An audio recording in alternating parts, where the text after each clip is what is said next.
For decades, $1 million was sold as the finish line. Hit seven figures, and the hard part of life was supposed to be over. You were supposed to be safe, protected, maybe even untouchable. That number had status. It had mythic power. Advisors repeated it, television repeated it, families repeated it, and over time, an entire generation absorbed the same message. Become a millionaire, and retirement will take care of itself. But in 2026, that belief is no longer just outdated. It is dangerous, because the number still sounds powerful long after the power behind it has been drained away.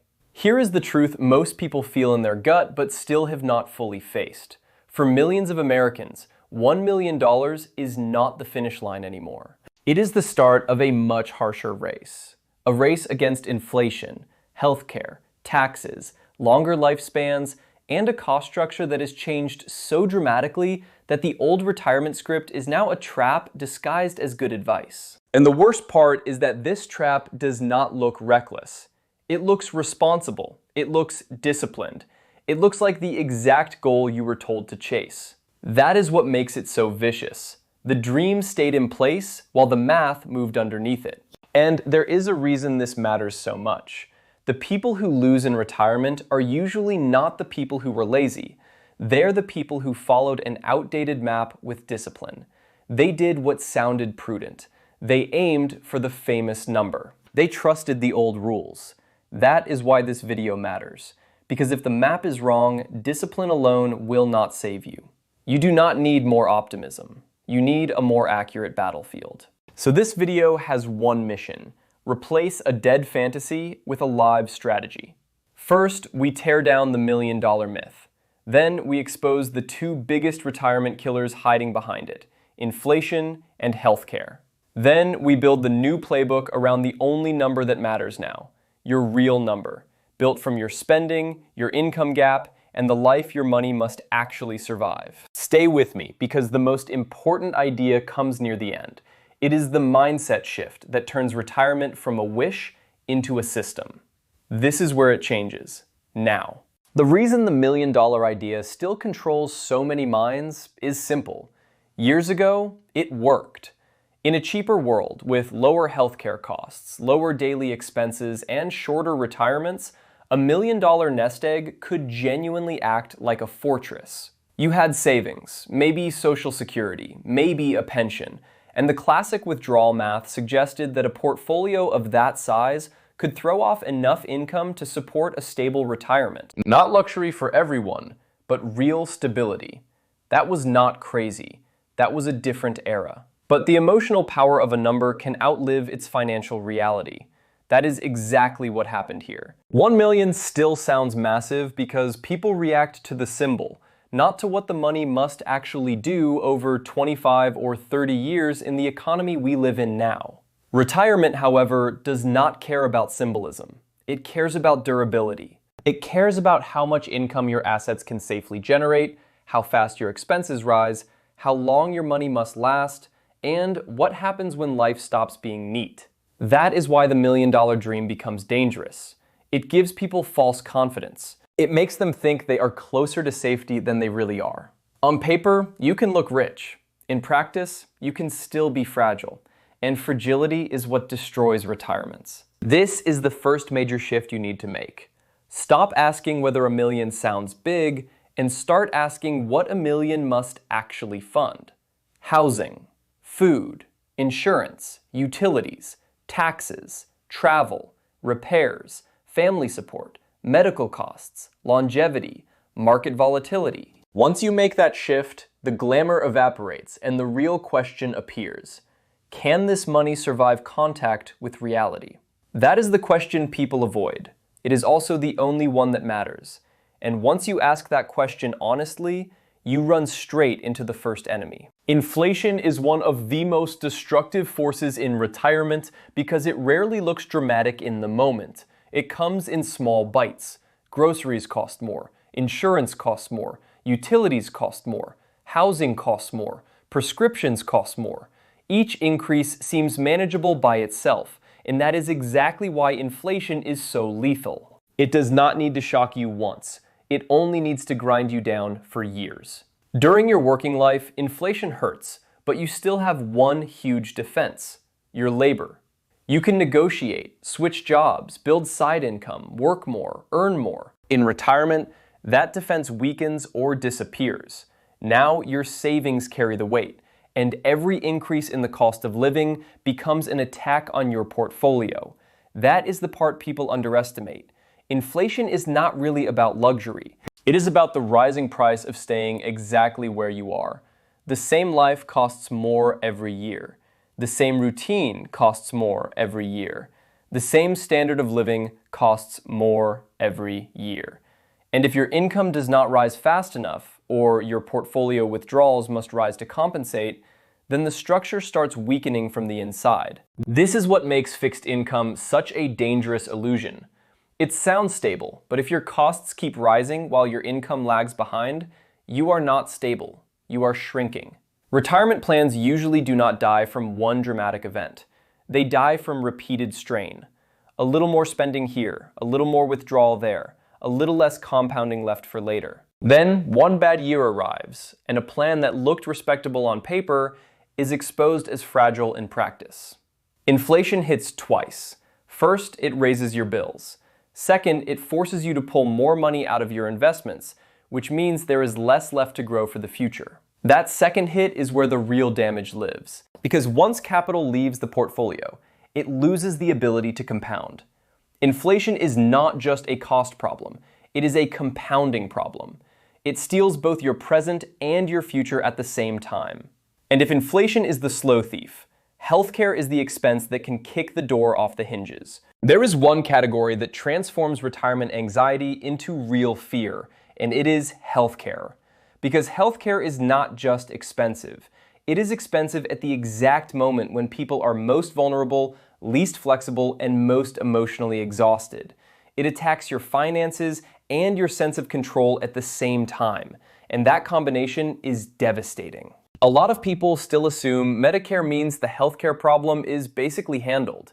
It is not. Medicare helps, but it does not erase premiums, deductibles, supplemental coverage, prescription costs, dental gaps, vision costs, hearing expenses, or the giant monster in the background, long-term care. The reason healthcare wrecks people is not just the size of the bill. It is the structure of the risk. You can cancel a vacation, downsize a car, stop eating out. You cannot casually opt out of a medical crisis, a chronic condition, or the possibility that one spouse will eventually need more support than the other can provide. And this is why $1 million can feel huge right up until the moment it starts getting eaten alive.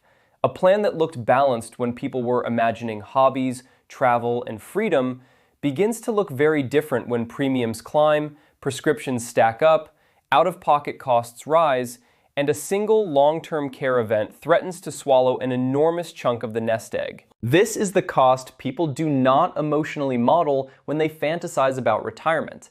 They picture sunsets. The budget eventually introduces the ambulance. Long-term care is where many retirement fantasies quietly die. People delay thinking about it because it is uncomfortable, and because it forces them to imagine a future version of themselves that feels painful or humiliating. But reality does not reward emotional avoidance. If you do not plan for long-term care in some way, whether through insurance, dedicated assets, family coordination, or serious self-insurance, you are leaving a giant hole in the side of the ship and hoping the water never rises.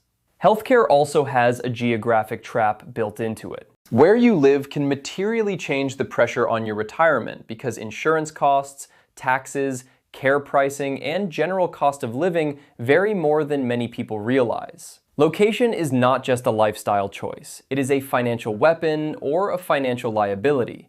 That is one more reason the old one-number-fits-all retirement dream is dead. Now here is where this stops being theory and starts becoming a national level problem. Even if $1 million is already weaker than people think, most people are not sitting on $1 million. This is the part that should make every viewer stop and pay attention. It is one thing to realize that $1 million is not the automatic safety blanket it used to be. It is another thing to realize that the typical American is operating far below that already weakened standard. That is why the retirement conversation feels so psychologically heavy. People can sense that something is wrong. They can feel that the old numbers do not stretch like they used to. But because the gap between what seems necessary and what many people actually have feels intimidating, they drift into the worst possible state. Aware enough to worry, but not structured enough to act. Most financial content makes this worse. It either tells people soothing nonsense so they do not panic, or it throws raw fear at them and leaves them paralyzed. Both approaches are useless. Comfort without truth is a trap. Fear without a framework is also a trap. So let's force the right question. The question is not, can I become a millionaire? The question is not even, is 1 million enough? Both are too shallow. The real question is this: what income gap will I have in retirement, and what system can I build to close it without breaking under pressure?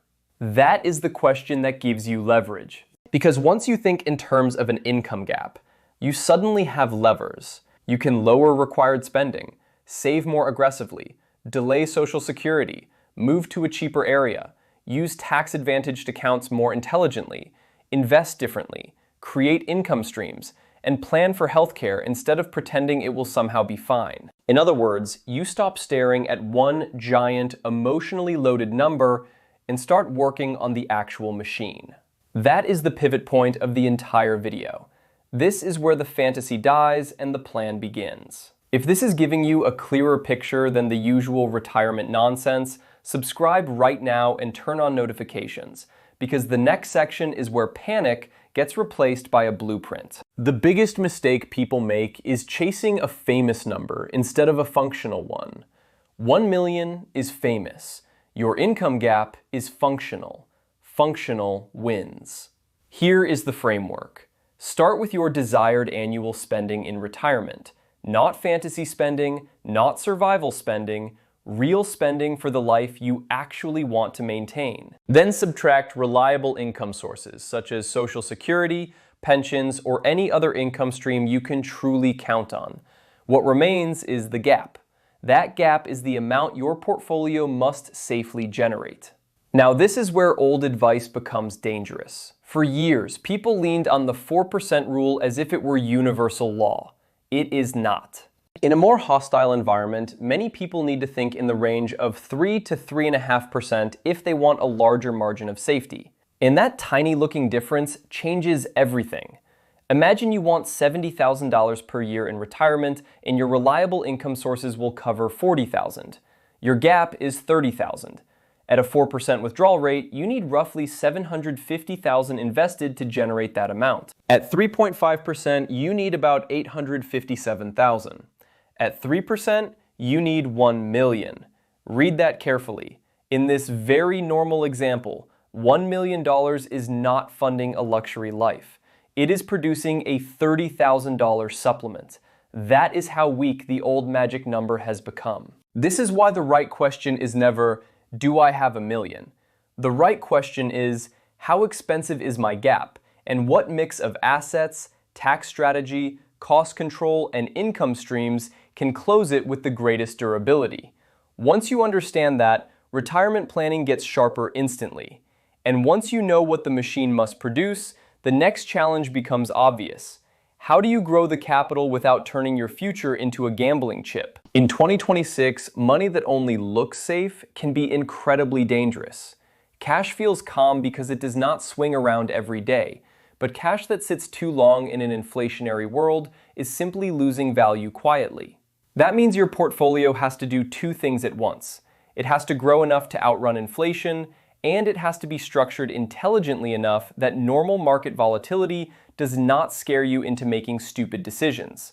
For most people, that means broad, long-term exposure to equities through low-cost index funds or ETFs, combined with stabilizers such as bonds and a cash buffer sized for real-life needs. Stocks matter because growth matters. Bonds matter because sequence risk matters.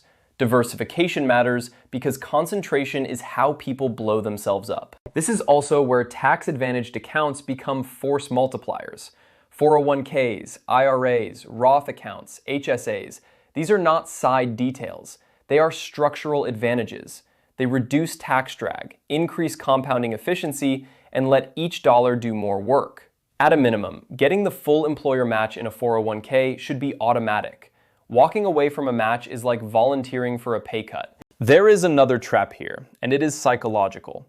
People who feel behind often start craving miracles. They chase concentrated bets, speculative themes, hot sectors, or fantasy return assumptions because the boring path feels too slow. That instinct is understandable. It is also how fragile plans become fatal ones. But even a smart portfolio is only half the battle, because if you do not control the biggest expense threats, the returns can still disappear into the same black holes. If healthcare is the category most capable of ripping through a retirement plan, then it deserves its own strategy. First, if you are eligible for an HSA, treat it like the weapon it is. The tax advantages are extraordinary, and if you can afford to pay current medical bills out of pocket while leaving the HSA invested, you give yourself the chance to build a dedicated healthcare war chest over time. That is one of the smartest defensive moves available. Second, treat geography as a financial decision, not just a personal one. The cost structure of your retirement can change dramatically based on where you live. Taxes, insurance, healthcare pricing, housing, and everyday living costs all shape how much pressure your portfolio will feel. Third, think seriously about delaying Social Security if your health and circumstances support it. A larger guaranteed inflation-adjusted income stream later in life can reduce pressure on your portfolio right when healthcare risk tends to rise. More guaranteed income means less forced selling, more flexibility, and more resilience. Fourth, confront long-term care before it becomes urgent. Insurance, hybrid products, dedicated assets, family planning, self-insurance. The correct answer depends on the person, but the one answer that never works is pretending the issue does not exist. And now we arrive at the final shift, the one that separates brittle retirement plans from resilient ones. The old retirement model was simple. Save a big pile, stop working, and slowly drain it. The stronger model now is different. It is layered. It is about income. Dividend-paying assets can provide one layer. REITs can provide another. Part-time consulting, freelance work, or an encore career can provide another. For some people, annuities may create a floor of guaranteed income. For others, rental cash flow may play a role. The principle is simple. The more your retirement depends on a single source of support, the more fragile it becomes. This is the deepest mindset shift in the entire video. Stop seeing retirement as one magical number in an account. Start seeing it as a structure that must produce income, absorb shocks, and survive reality. Once you think in systems instead of slogans, your decisions get sharper. You stop asking, does this number sound impressive? And start asking, can this structure survive the next 20 years? That question is infinitely more useful. It is also the question that can save you. For decades, people were sold the idea that $1 million meant the hard part was over. In 2026, that idea is broken. Inflation erodes what looked safe. Healthcare attacks where people are weakest. Longevity stretches every assumption. And a retirement plan built around an emotional milestone instead of a real cash flow system is a plan built on illusion. But the answer is not hopelessness. The answer is precision. Find your income gap. Build around it. Use realistic withdrawal math. Grow your capital intelligently. Use every tax advantage you can. Defend aggressively against healthcare. Lower fixed costs where possible. Add income streams where practical. The $1 million myth had emotional power. Fine. Let it die. Emotional power does not pay bills. Systems do. Strategy does. Clarity does. Action does. So do not ask whether $1 million is enough. Ask whether your plan is strong enough. Because that is the question that actually decides your future. And the people who win the next 20 years will not be the ones clinging hardest to old slogans. They will be the ones willing to see reality early and build accordingly. If this video gave you clarity, subscribe, turn on notifications, and comment with the one specific action you are going to take this week to strengthen your retirement plan. Not someday, this week.